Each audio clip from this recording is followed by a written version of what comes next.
Olá pessoal, tudo bom? Hoje nós vamos falar sobre dois assuntos importantíssimos.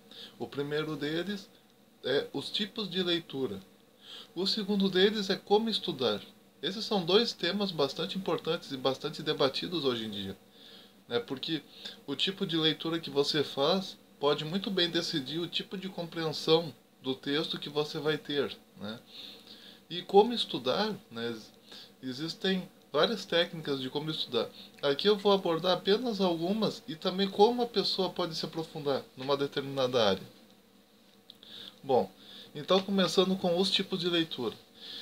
Existem muitas pessoas que dizem, né, que é difícil você encontrar alguém que goste de ler, é difícil você encontrar alguém que de fato ame ler livros, curta literatura, curta filosofia, goste de ler livros de literatura e de filosofia, mas existem alguns pontos que a gente tem que levar em consideração. Tá? E o objetivo desse vídeo é ser o mais realista possível. O mais realista possível, estar de acordo exatamente com as necessidades de cada pessoa. Por exemplo, imaginem a seguinte situação. Imaginem que uma pessoa ela se levante, né? Ela seja uma pessoa casada e ela se levante todos os dias de manhã cedo, às 6 horas da manhã, suponhamos, para poder pegar o ônibus às 7 horas da manhã, né? E estar no trabalho 10 para as 8, né? Faltando 10 para as 8, chegar no trabalho. Quer dizer, aí ela chega, ela desce do ônibus, né? E aí ela tem que caminhar mais um pouquinho até chegar no trabalho. Aí ela chega no trabalho 10 para as 8 da manhã.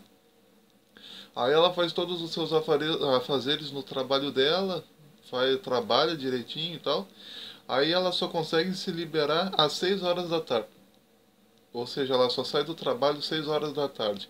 Aí, até ela chegar em casa, quando ela chegar em casa mesmo, vai ser 8 horas da noite. E mais, né, uma vez que essa pessoa seja casada, de repente ela tem que passar nos mercados, tem que passar na padaria, no mercado, enfim, e comprar alimentos para levar para casa para fazer a janta. Aí ela chega em casa, né? Ela toma o banho dela, prepara a janta dela, conversa com a família, né, com a esposa ou com os filhos, se for ou então pode ser com o marido e com os filhos, enfim, né? E né, aí essa pessoa, olha só a situação dessa pessoa, que horas que ela vai dormir? Ela vai dormir de repente 10 horas da noite, tá? Que tempo que essa pessoa tem para ler? Sejamos sinceros. Que tempo essa pessoa tem para ler? Que tempo essa pessoa tem para estudar? Que tempo essa pessoa tem para proceder à leitura? Então, é muito comum pessoas que têm esse tipo de que passam por esse tipo de situação diário, né? Que eles criem projetos de leitura para fazer que não são compatíveis, né, com o estilo de vida que eles levam e com o tempo disponível que eles levam, que eles têm à disposição. Quer dizer, às vezes a pessoa ela diz: "Ah, essa semana eu vou ler um livro de 300 páginas", suponhamos. Mas a grande pergunta que eu faço é: será que essa pessoa tem tempo para ler um livro de 300 páginas? Será que essa pessoa ela tem tempo de ler um livro de 500 páginas? Será que essa pessoa tem tempo, às vezes, de ler um livro até mesmo de 100 páginas ou até mesmo de 50 páginas? Será que ela tem tempo para isso? Então a pessoa, às vezes, ela cria um projeto de leitura que não é compatível com o tempo que ela tem disponível, com pouco tempo que ela tem disponível, e aí ela vê outras pessoas que têm tempo de fato para fazer aquele tipo de leitura e que de fato o fazem, mas aí ela acaba se decepcionando com ela mesma. Ela começa a dizer: "Ah, eu não gosto de ler. Ah, eu tenho dificuldade de leitura. Ah, eu acho o livro uma coisa muito chata", quando na verdade não é nada disso, quando na verdade ela apenas não tem tempo para ler, só isso. Mas como ela vê as outras pessoas lendo bastante livros e ela não conseguindo ler direito nem sequer um, né? Isso acaba fazendo com que ela entre numa espécie de depressão. Ela fica deprimida, fica com uma espécie de depressão interna, de tristeza interna, de ver todo mundo lendo bastante livros menos ela, e ela acaba chegando a uma conclusão de que, eu não gosto de ler. Ela acaba criando a ideia de que ela não gosta de ler devido ao fato de que ela não tem tempo para ler, né? Então, às vezes, isso acaba embaraçando ela, deixando ela numa situação bastante embaraçada. Às vezes, ela cria a ideia de que ela não gosta de ler exatamente porque ela não tem tempo para ler. Aí ela tenta disfarçar, né? Tenta dizer, ah, eu não gosto de ler. Às vezes, ela até gosta de ler, sim, né? Diferentes tipos de livro, muitas vezes. Mas, como ela não tem tempo, então a primeira coisa que você deve fazer é estudar qual é o tempo que você tem de fato disponível para ler um livro. Tá? Não adianta você criar um projeto aí de leitura do tipo, ah, eu vou ler 100 páginas em um dia, ou eu vou ler 200 páginas em 2 dias. Não. Tu tem que criar um projeto de leitura que de fato se adeque ao tempo que tu tem disponível. Tá? Feito isso, tu vai conseguir ler vários livros, né, de 400 páginas, de 500 páginas, inclusive, desde que você consiga dividir o tempo de sua leitura de acordo com o tempo que você tem disponível para isso. Aí sim, aí você consegue fazer leitura de quantos livros você quiser. Agora, olha só, por exemplo, a mesma coisa que a Bíblia, suponhamos, né, eu estou usando a Bíblia, né, porque é uma obra que todos conhecem, né, praticamente todos conhecem. Muitos não leram ela da primeira à última página, mas já viram ela em prateleiras, já tocaram nela, enfim. Então é um livro bastante conhecido, assim. Então a Bíblia, por exemplo, ela é dividida em Antigo Testamento e Novo Testamento. Ou, né, algumas Bíblias, Primeiro Testamento e Segundo Testamento, Velho Testamento e Novo Testamento, enfim, é essa a divisão da Bíblia. Por exemplo, se você lê só o Novo Testamento, tá? O Novo Testamento, ele tem menos de 300 páginas. Só o Novo Testamento. O Novo Testamento, a segunda divisão da Bíblia, tem menos de 300 páginas. É de 290, 295, mas não chega a 300 não. Tá? Não chega a 300. Uma pessoa que consiga ler, né, 100 páginas por dia, essa pessoa vai ter lido o Novo Testamento inteiro em 3 dias. Sim, uma pessoa que tenha o hábito de ler 100 páginas por dia, em 3 dias ela vai ter lido todo o Novo Testamento. Tá? E se essa mesma pessoa ela tem o hábito de ler 100 páginas por dia, ela resolver ler o Antigo Testamento também, o Antigo Testamento ele tem no máximo 800 páginas, 850. Suponhamos que seja 800, tá? Não chega a 900. Suponhamos que seja 800. Em 8 dias, essa pessoa que tem o hábito de ler 100 páginas por dia, em 8 dias ela já teria lido todo o Novo Testamento. Em 2 semanas, essa pessoa teria lido todo o Antigo Testamento, ou seja, 8 dias para ler todo o Antigo Testamento, e mais 3 dias para ler todo o Novo Testamento. Ou seja, em 2 semanas, né, menos de 2 semanas, ela já teria lido toda a Bíblia, de Gênesis a Apocalipse. Não precisaria gastar nem um mês para ler a Bíblia de Gênesis a Apocalipse. Tá? Eu estou usando a Bíblia como exemplo porque tem muita gente que fala da Bíblia como se fosse uma obra impossível de ser lida da primeira até a última página. Não é, não é. Na verdade, a Bíblia, ela, se você dividir ela direitinho por número de páginas, você consegue proceder uma leitura bacana em menos de um mês. Ou seja, em menos de um mês, você já teria lido a Bíblia inteira de Gênesis a Apocalipse sem problema algum. Tá? Mas no caso, por exemplo, partindo do princípio que o Novo Testamento tem 300 páginas, a maioria dos livros, inclusive, livros de literatura, livros de filosofia, livros dos mais variados tipos de assuntos, eles têm no máximo 300 páginas, 400 páginas.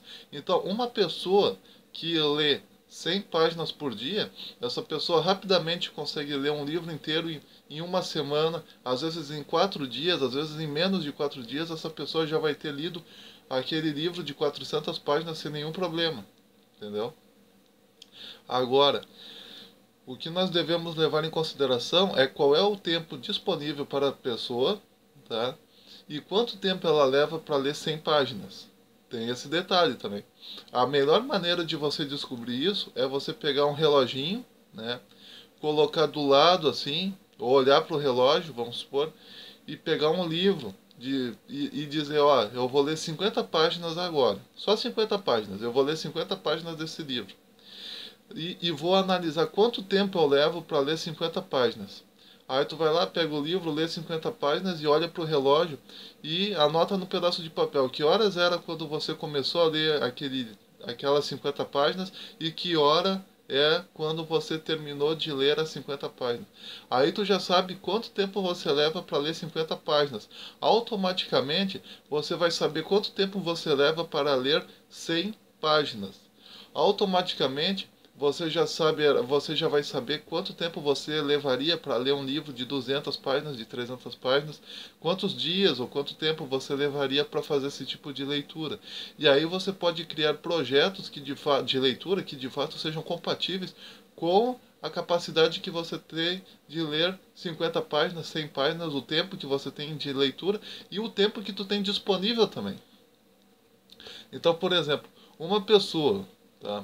Uma pessoa que ela leva 2 horas e meia para ler 50 páginas, ela já sabe que em 5 horas ela vai, se ela leva 2 horas e meia para ler 50 páginas, ela já sabe que em 5 horas ela vai conseguir ler 100 páginas. 5 horas direto, né? Sem ir no banheiro, sem nada. 5 horas direto. Ler, ficar ali sentado lendo durante 5 horas. Ela já sabe que em 5 horas ela consegue proceder a uma leitura de 100 páginas de duração. Tá? Aí ela vai estar apta a criar projetos de leitura relacionados ao tempo de leitura dela. Por exemplo, se ela sabe que ela vai ler, se ela sabe que ela lê 100 páginas durante 5 horas, que ela leva 5 horas para ler 100 páginas, e ela resolve pegar um livro para ler, e ela diz, eu vou ler 100 páginas desse livro aqui, e for 6 horas da tarde, vamos supor, ela já sabe que 11 horas da noite é que ela vai estar na página 100.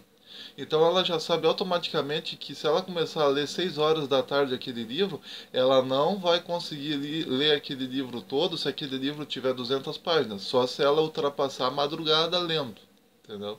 Ou então, se ela tem o hábito de ir dormir 10 horas da noite, vamos supor, e ela começa a ler 6 horas da tarde aquele livro, e ela se compromete de ler 100 páginas, né? E ela sabe que ela leva 5 horas para ler 100 páginas, uma vez que ela começa a ler 6 horas da tarde, ela sabe que ela só vai terminar de ler aquelas 100 páginas às 11 horas da noite. Se ela tem o hábito de dormir 10 horas da noite, ela já sabe que ou ela vai ter que alterar o horário dela de dormir, ou ela não vai poder fazer a leitura das 100 páginas naquela noite. Tá? Isso gera na pessoa uma espécie de realismo. Ela começa a entender como é que a leitura dela funciona, o tempo que ela leva para ler. Aí ela vai ter uma facilidade maior de criar projetos de leitura. Entendeu? Por exemplo, olhem só a situação. Ainda voltando à questão do Novo Testamento. Eu estou usando o Novo Testamento como base porque ele tem 300 páginas, né? E muitas pessoas têm Bíblia dentro de casa, então podem acompanhar esse raciocínio comigo, né? Por exemplo, ou qualquer outro livro aí que você tenha à disposição que tenha 300 páginas, tá? Eu estou usando isso só como um exemplo. Olha só como é que ficaria.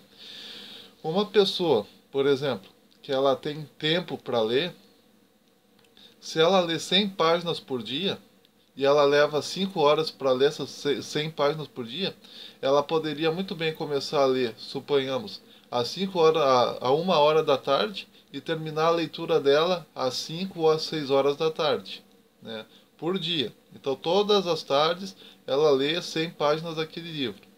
Se ela não tem tempo para ler, por exemplo, aí ela já sabe, por exemplo, que se ela ler 100 páginas em 5 horas, em 10 horas ela vai ler 200. Então, se ela quer ler um livro de 200 páginas em um dia, ela já sabe que ela vai ter que ficar 10 horas ali parada sem fazer nada, só lendo aquele livro. Aí, em um dia, ela vai ler 200 horas, aí, em um dia, ela vai ler 200 páginas em 10 horas. Tá certo?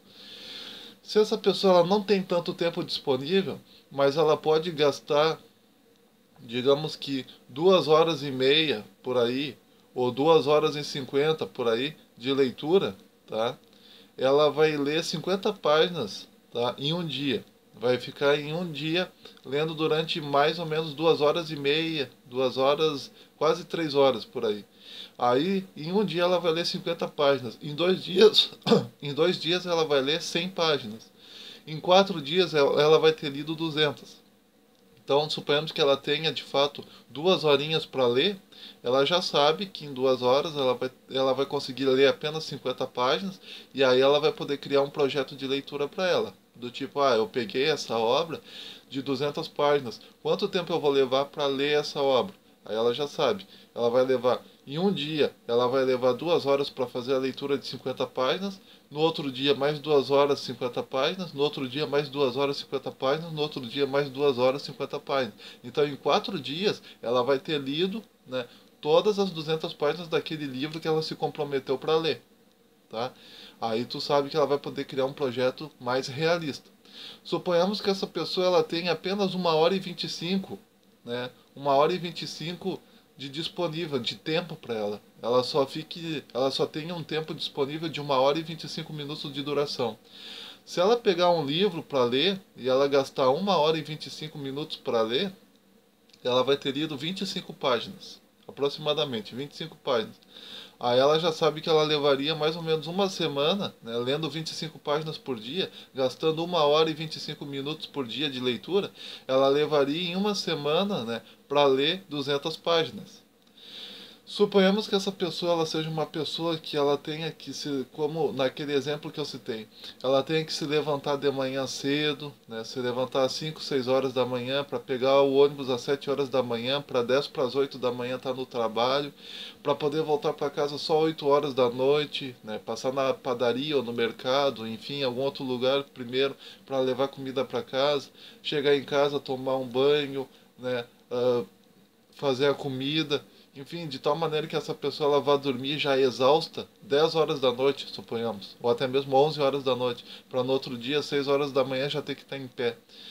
Uma pessoa dessas, por exemplo, que ela não tem muito tempo de leitura, se ela ler, se ela conseguir pelo menos separar 5 páginas por dia, o que dependendo do tipo de pessoa daria 10 minutos de leitura, se ela conseguir separar 10 minutos de leitura e ler 5 páginas por dia, né, vai dar 35 páginas por semana, né, que por sua vez vai dar 240 páginas por mês, né, que por sua vez dá 200 e que por sua vez dá 240 páginas por mês, como eu falei, né?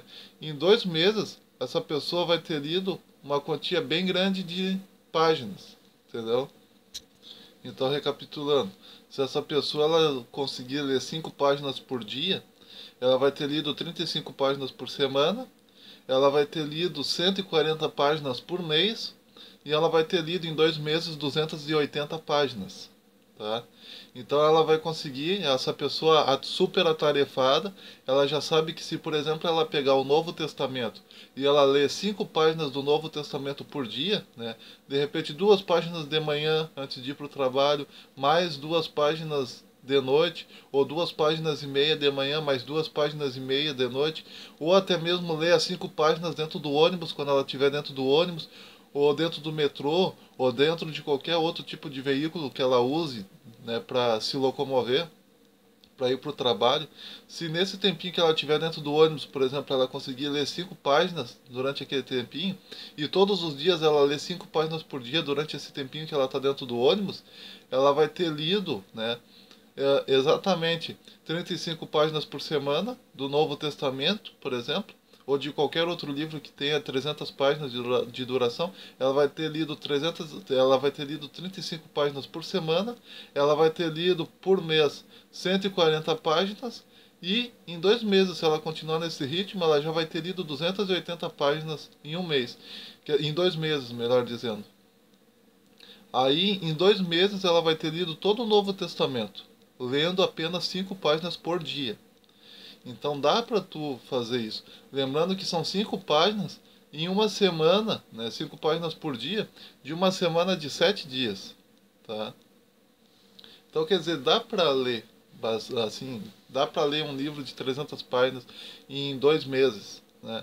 Só para isso tu tem que criar, né, um projeto que esteja de acordo com o seu tempo, tá? E você tem que saber exatamente quanto tempo tu leva para ler 5 páginas, 10 páginas, 20 páginas, 50 páginas, 100 páginas, enfim, para tu poder mesmo criar um projetinho para ti. Do tipo, colocar um cronograma para ti em um pedaço de papel, né? Ah, eu me comprometi a ler tantas páginas por dia, né? Hoje eu consegui ler tantas páginas, né? E vai anotando, tá?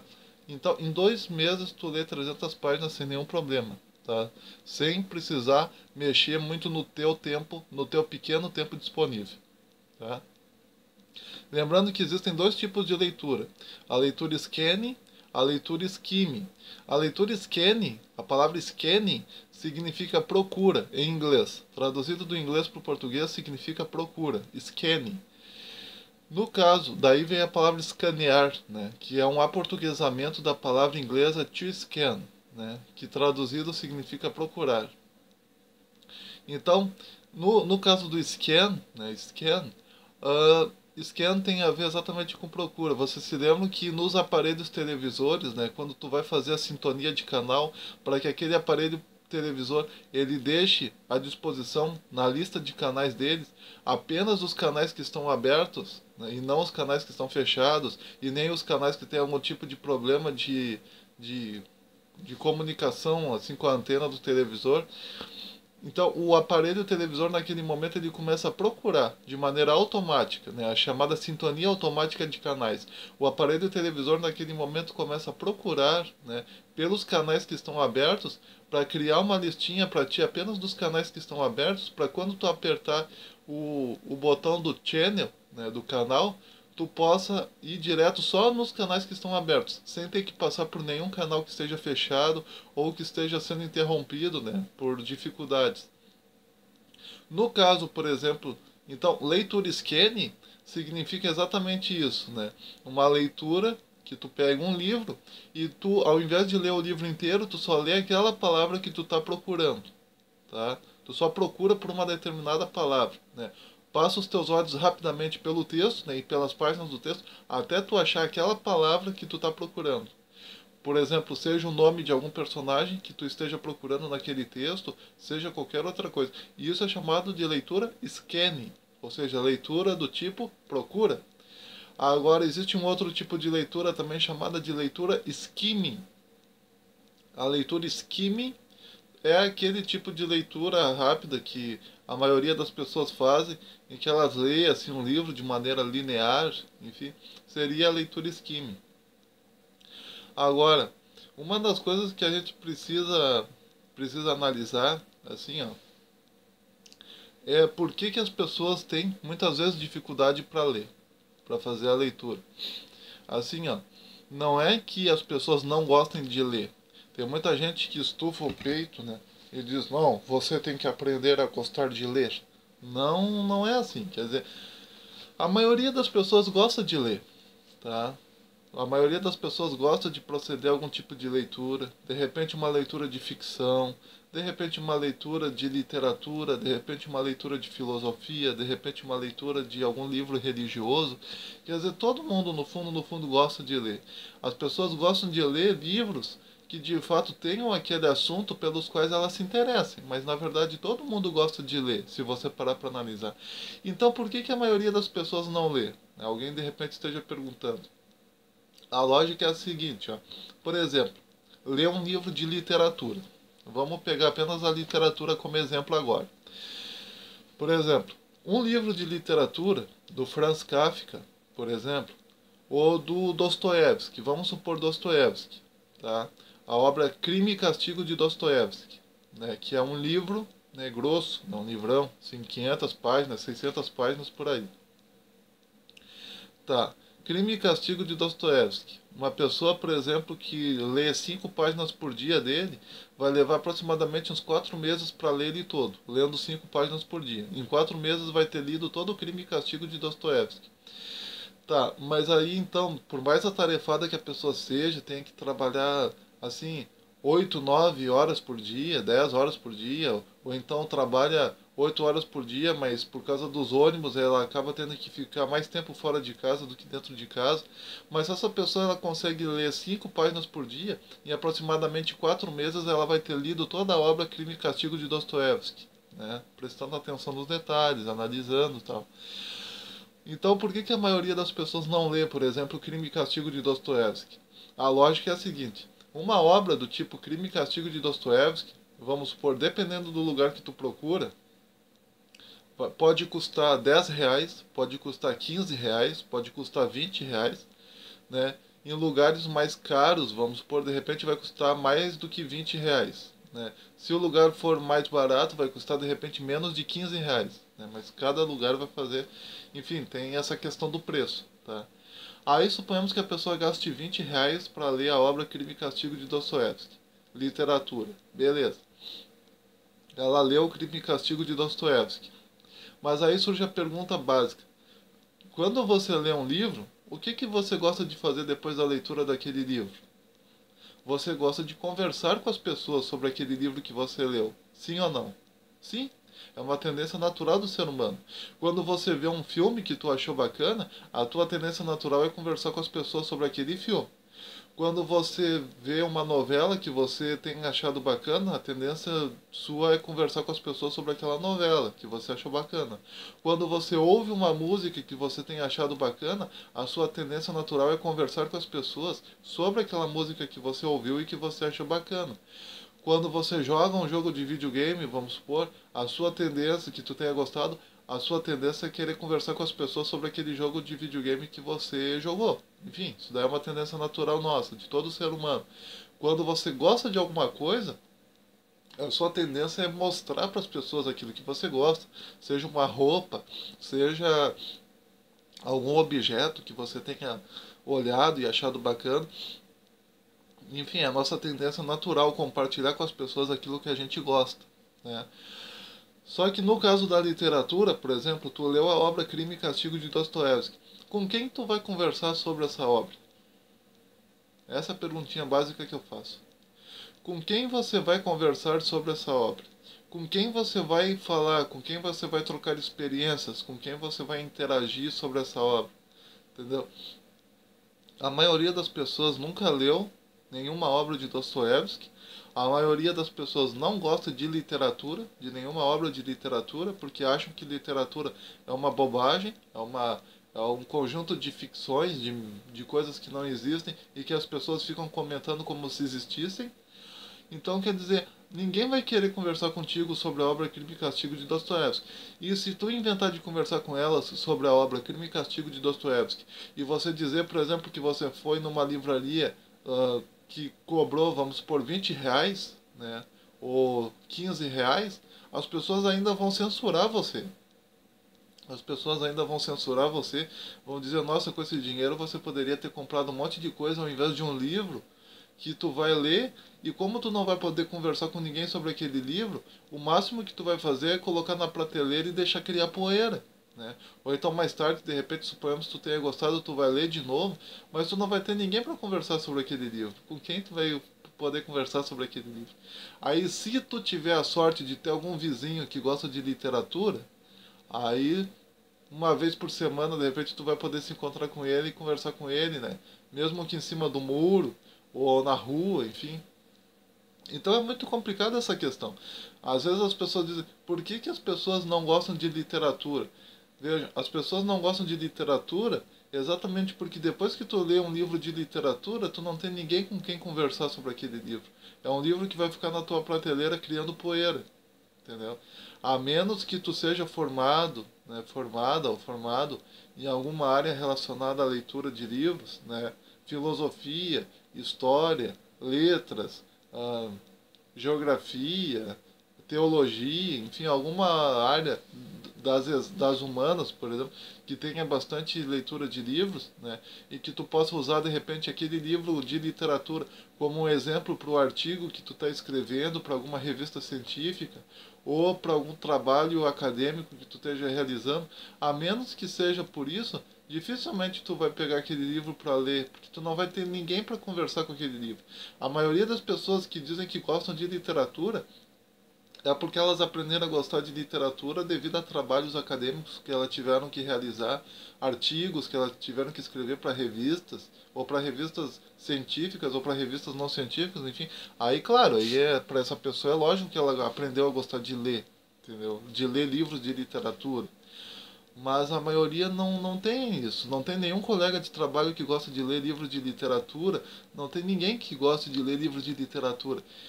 E aí surgem, né, aquelas tentativas, né, malfadadas, né, das pessoas quererem empurrar livros em cima da cabeça das outras, empurrar livros, empurrar livros, empurrar livros, mas não, a realidade em que a pessoa vive, né, não permite que a pessoa aprenda a gostar de ler livros de literatura, entendeu? Exatamente por esse motivo, ela não tem ninguém com quem conversar sobre aquele livro de literatura. É um dinheiro que ela gastou, que ela poderia ter gasto com outras coisas, com comida, com roupa, enfim, e que, entenderam? Entenderam a lógica? O mesmo acontece com livros de filosofia. Por exemplo, imagine uma pessoa gastando dinheiro comprando alguma obra de Immanuel Kant, por exemplo, ou de Arthur Schopenhauer, ou de Friedrich Nietzsche, ou de, enfim, Jean-Jacques Rousseau, ou então Voltaire, ou então qualquer outro autor ou qualquer outro filósofo, né? Sartre, por exemplo. Imagine como é que essa pessoa, aí ela vai lá, gasta o dinheiro dela com livro, ela vai lá ler aquele livro. E se essa pessoa ela não está tendo que realizar nenhum trabalho acadêmico e nenhum artigo e não está escrevendo nenhum tipo de artigo para nenhuma revista, por exemplo, para quem ela vai exatamente conversar? Com quem ela vai conversar sobre aquele livro que ela leu? Com ninguém. Entendeu? Ninguém vai entender aquele livro. Ninguém vai querer conversar com ela sobre aquele livro. Se ela começar a conversar sobre aquele livro com as pessoas elas vão mudar de assunto, vão conversar sobre futebol, vão conversar sobre política, e mesmo assim quando essas pessoas forem conversar sobre política, a maioria delas, né, como não entende muita coisa de política, de termos técnicos de política, de vocabulário relacionado à política, elas vão fazer aquelas famosas frases que todo mundo faz, do tipo, o nosso governo não está dando a mínima atenção para nós. Ou então elas vão dizer, o nosso governo está muito bom. Enfim, só aquelas opiniõezinhas assim, levadas ao vento, entendeu? Então, é complicado.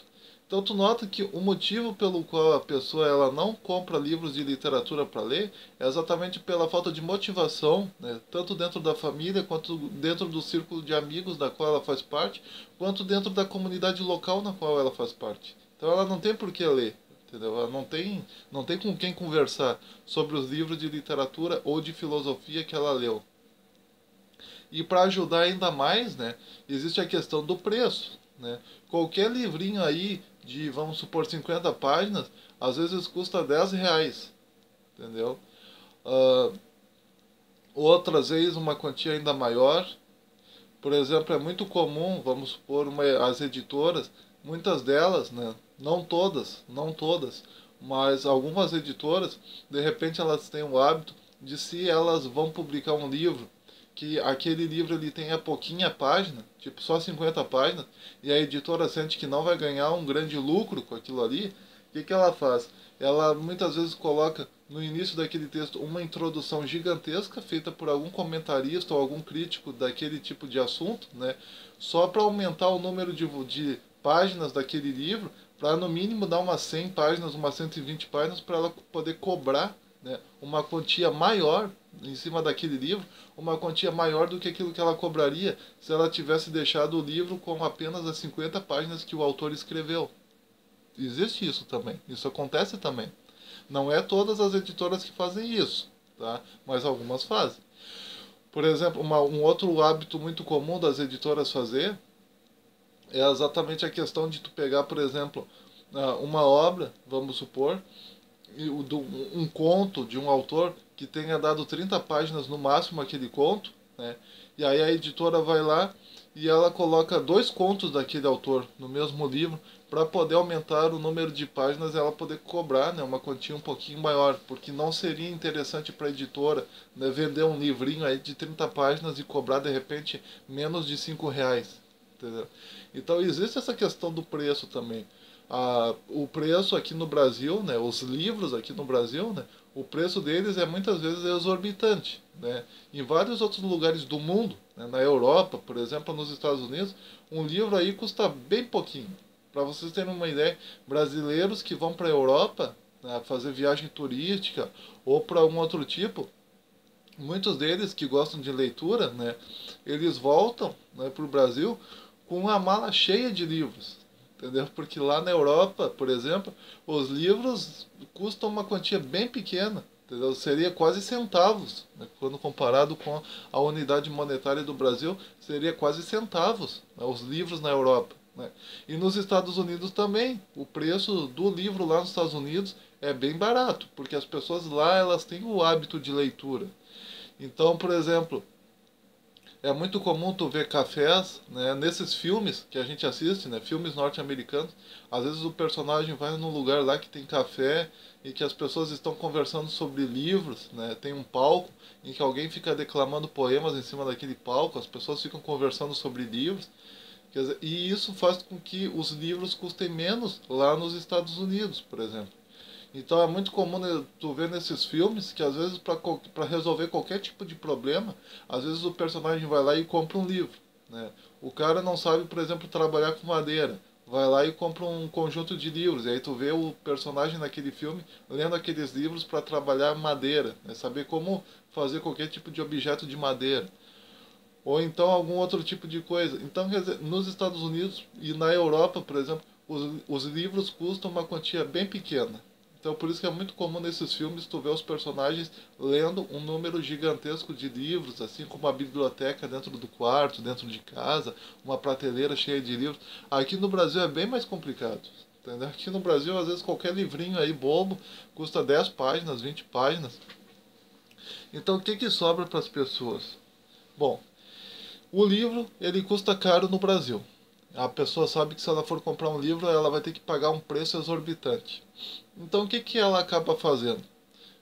Já que ela vai ter que gastar com um livro, de repente dá na cabeça dela de comprar um livro, e ela sabe que ela vai ter que gastar uma quantia, né, grande por causa daquele livro, ao invés dela comprar um livro de literatura, que ela sabe que depois que ela fechar a página, ninguém vai querer conversar com ela sobre aquele livro, e ao invés dela ler um livro de filosofia, que ela sabe que ninguém vai conseguir sequer conversar com ela sobre aquele assunto daquele livro, então o que que ela resolve fazer? Ela resolve comprar livros que estão na moda, que todo mundo lê, que aparecem na televisão, que aparecem as pessoas debatendo sobre ele, porque ela sabe que pelo menos com aquele livro em mãos ela vai poder conversar sobre aquele assunto com um grande número de pessoas, porque se as pessoas não leram aquele livro, pelo menos elas viram aquele assunto e aquele título daquele livro na televisão, entendeu?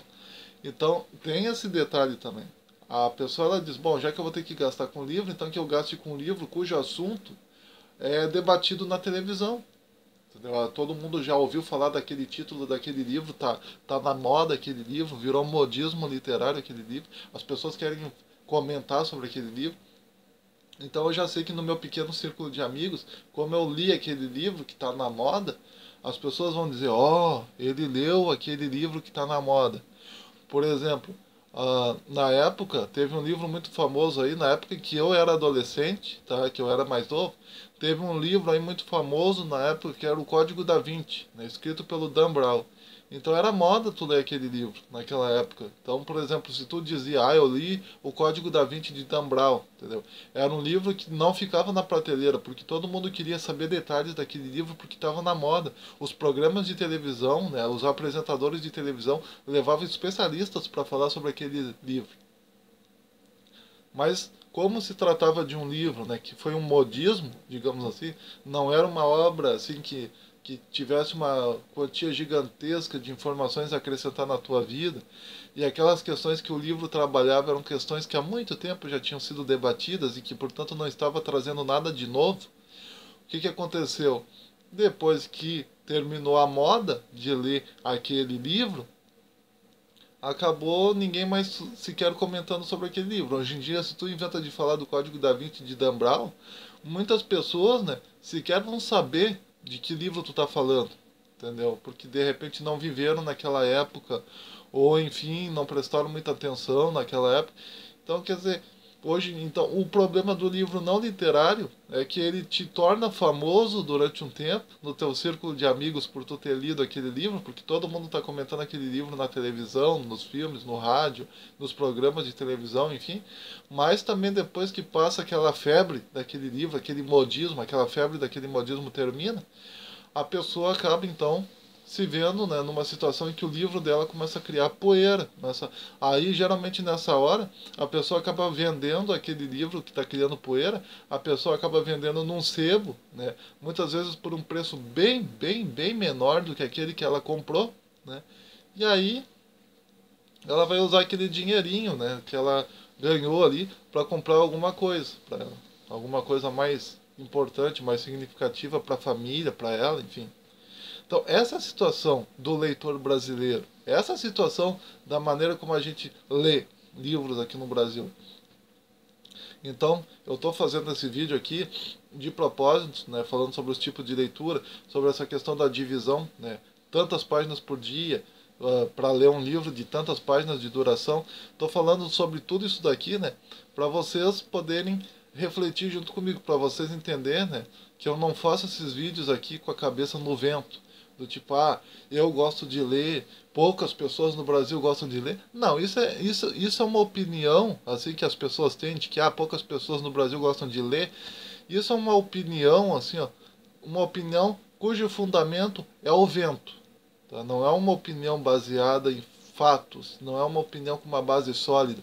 É uma opinião baseada no vento. Como eu já disse, as pessoas não é que elas não gostem de ler, elas ou não têm tempo para ler, ou elas analisam qual é o tipo de livro que elas vão ler e elas descobrem que livros de literatura e de filosofia, que de fato teriam muita coisa para acrescentar na vida delas, são livros que depois que elas terminarem de ler, ninguém vai conseguir conversar com elas sobre aquele livro, porque ninguém gosta de ler aquele tipo de assunto, de livro, né? E para ajudar, os preços ainda são exorbitantes aqui no Brasil, né? O preço das obras, dos livros, são exorbitantes. Então muitas vezes a pessoa tem dificuldade de comprar livros mesmo, entendeu? Ela não vai deixar de levar comida para a família para estar comprando um livro, por exemplo. Então tem várias questões aí envolvidas. Uma outra coisa que eu gostaria, e eu vou deixar aqui, né, uma tabelinha, né, aqui na descrição desse vídeo, né, eu vou deixar uma tabelinha falando sobre se tu gastar tantas horas de leitura por dia, quantas páginas tu vai ter lido por dia, né, para tu mesmo, né, se você quiser ler os livros que estão na prateleira da sua casa, ou se você quiser comprar novos livros e ler, mesmo tu estando numa situação em que tu trabalha várias horas por dia, tu não tem tempo nem para respirar, mas mesmo assim tu quer começar a ter uma dieta de leitura, um ritmo de leitura, uma rotina de leitura, essa tabelinha que eu vou deixar na descrição pode ser muito útil para ti. Tá? Pode te ajudar bastante mesmo. Uma pessoa que lê 5 páginas por dia de livros, tá, que consegue ler 5 páginas por dia, no meio do vai e vem do trabalho, da ida para casa, enfim, essa pessoa ela vai poder ler 4 livros por ano de 300 páginas cada livro. Já é uma coisa bacana, entendeu? Sem ela precisar ter que abrir mão do tempo dela com a família nem nada. Ler 5 páginas por dia seria o equivalente a ler 2 páginas e meia no ônibus quando está indo para o trabalho de manhã e mais duas horas e mais 2 páginas e meia, né, de noite quando está voltando no mesmo ônibus. Então seria 5 páginas por dia. Ela não vai precisar tirar o tempinho dela com a família, ela não vai precisar remover o tempo que ela tem com a família, ela não vai precisar alterar a rotina dela em nada, né? Então essa tabelinha que eu criei aqui, que eu estou deixando aqui na descrição, pode ser muito útil para pessoas assim, tá? Que querem ler, mas que não tem tempo para ler. Então um outro assunto que eu vou falar agora é como estudar. Assim, ó, no Brasil é muito comum, né, as pessoas lerem um texto traduzido em português do Dostoiévski, por exemplo, e já acharem que sabem tudo sobre Dostoiévski. Na verdade, se tu lê a tradução em português do Dostoiévski, tu vai estar lendo a tradução, né? Tu vai estar lendo a tradução em português. Tu não vai estar lendo as palavras como Dostoiévski teria escrito, porque Dostoiévski ele era russo. Então ele não falava língua portuguesa. E ele nunca escreveu em português absolutamente nada. Então, para tu poder ler e tu poder dizer que tu domina, se tu quiser ser um intelectual, vamos supor, alguém que de fato possa dizer, eu entendo de tudo sobre literatura, vamos supor, ou de filosofia, enfim, tá? Primeiro lugar, tu tem que entender que lendo traduções tu não vai se tornar um intelectual nunca, tá? O verdadeiro intelectual, ele transcende, né, a própria questão do idioma. Então, por exemplo, tu quer ler livros de, vamos supor, de autores franceses como Victor Hugo, por exemplo, ou de Honoré de Balzac, tu vai ter que aprender francês. Aí tu vai ter que, de preferência, comprar um livro escrito em francês. Tu vai ter que ler todos os livros escritos por Honoré de Balzac. Tu vai ter que ler todos os livros escritos por Victor Hugo, para tu poder dizer que tu entende de fato alguma coisa desses dois autores. Depois que tu lê todos os livros desses dois autores, do Victor Hugo e do Honoré de Balzac, claro que a literatura francesa tem muito mais do que simplesmente dois autores, mas eu estou usando esses dois autores como referência. Depois que tu lê todas as obras escritas em francês, sem ler a tradução em português, apenas a versão em francês mesmo, se tu lê todas as obras em francês do Honoré de Balzac e do Victor Hugo, e depois que tu leu tudo isso, tu ainda lê os artigos científicos e artigos em revistas de literatura no francês e em português também que são publicados acerca de Honoré de Balzac e de Victor Hugo, aí tu já pode dizer, né, depois de todo esse tempo de leitura dessas obras escritas em francês, por exemplo, tu vai poder dizer que tu entende alguma coisa de Honoré de Balzac e de Victor Hugo. Se tu só lê as traduções em português, tu não pode ter um comentário assim, ó, fundamentado. Tá? Tu não vai poder ter um comentário 100% fundamentado, tu não vai poder dizer que tu é um intelectual. A mesma coisa que Dostoiévski. Dostoiévski ele escreveu aproximadamente 50 livros. Tu teria que aprender a língua russa, porque Dostoiévski é um russo. Tu teria que ler todos os livros escritos por Dostoiévski em russo, ou seja, os 50 títulos, os 50 livros. E ainda por cima, depois que tu lê todos os 50 livros de Dostoiévski em russo, tu ainda teria que ler artigos científicos e assistir palestras sobre Dostoiévski, e ler artigos científicos sobre as obras de Dostoiévski, e textos científicos sobre as obras de Dostoiévski, e aí depois tu teria uma base, né, para poder fazer comentários acerca das obras de Dostoiévski, tanto a nível linguístico, quanto a nível literário, quanto a nível cultural, quanto a nível contextual, quanto a nível de personagens, memorizar também a personalidade de cada personagem das obras de Dostoiévski. Então veja que para te tornar um intelectual mesmo, exige trabalho, exige disciplina e exige até dinheiro, porque tu vai ser obrigado a aprender a língua estrangeira que aquele autor de literatura ou de filosofia escreveu naquela língua estrangeira, naquela língua que para nós é estrangeira, mas que para eles era original. Então tu vai ter que aprender a ler o texto original e não depender das traduções em português. Por exemplo, tu pega a Bíblia, tá?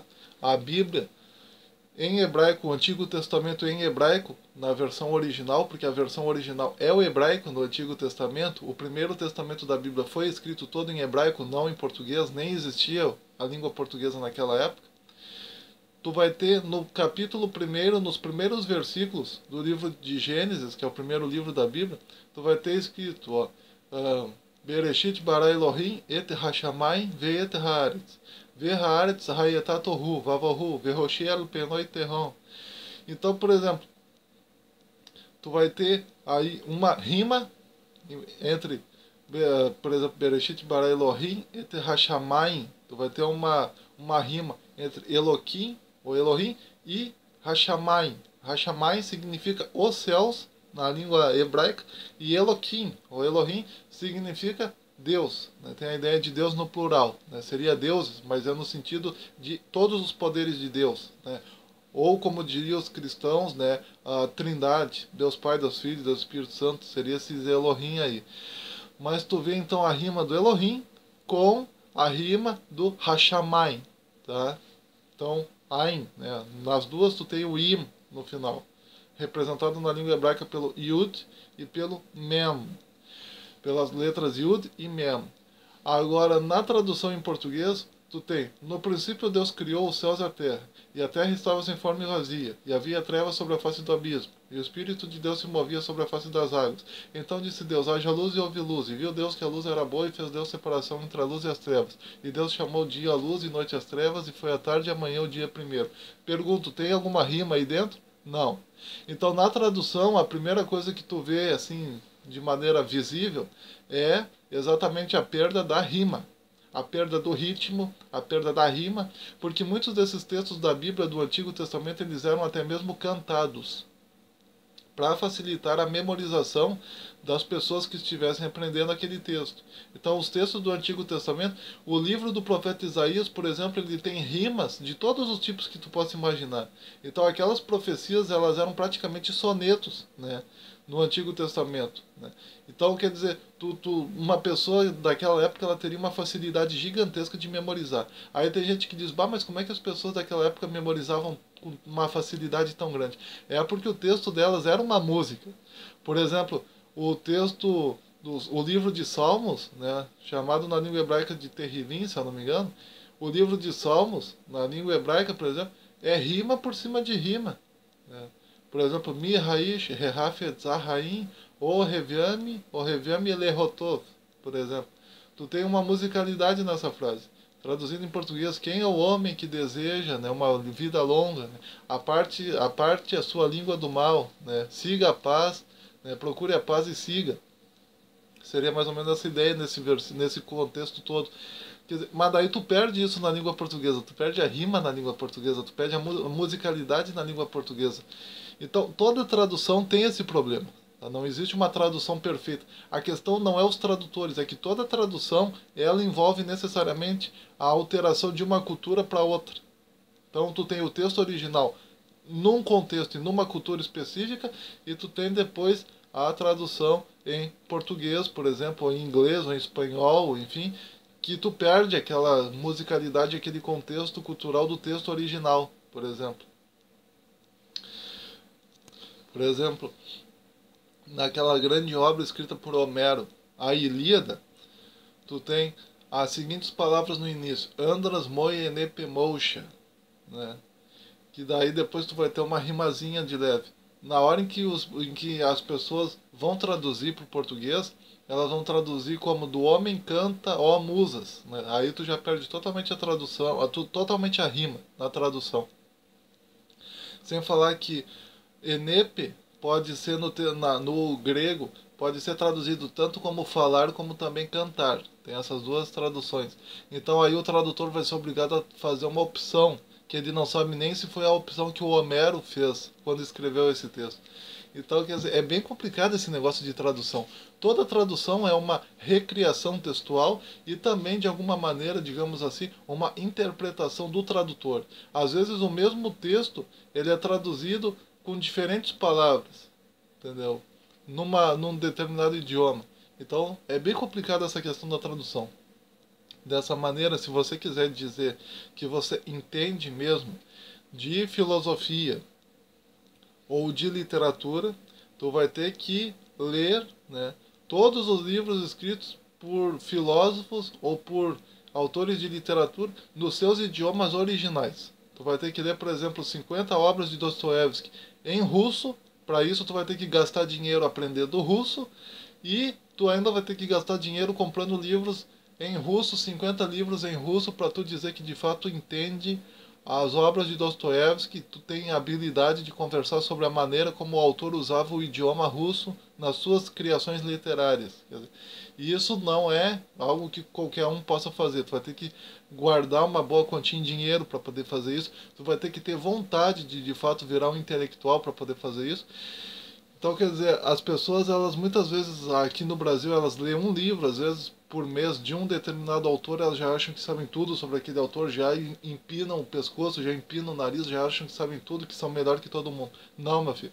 Para tu poder dizer que tu entende mesmo, por exemplo, das obras de Dostoiévski, tu teria que ler todas as 50 obras de Dostoiévski, ter de preferência, comprar de preferência, ler todas as 50 obras de Dostoiévski na tua casa em russo, estudar essas obras, memorizar a função de cada personagem dentro dessas obras e ainda estudar o contexto em que Dostoiévski viveu quando ele criou aquela obra.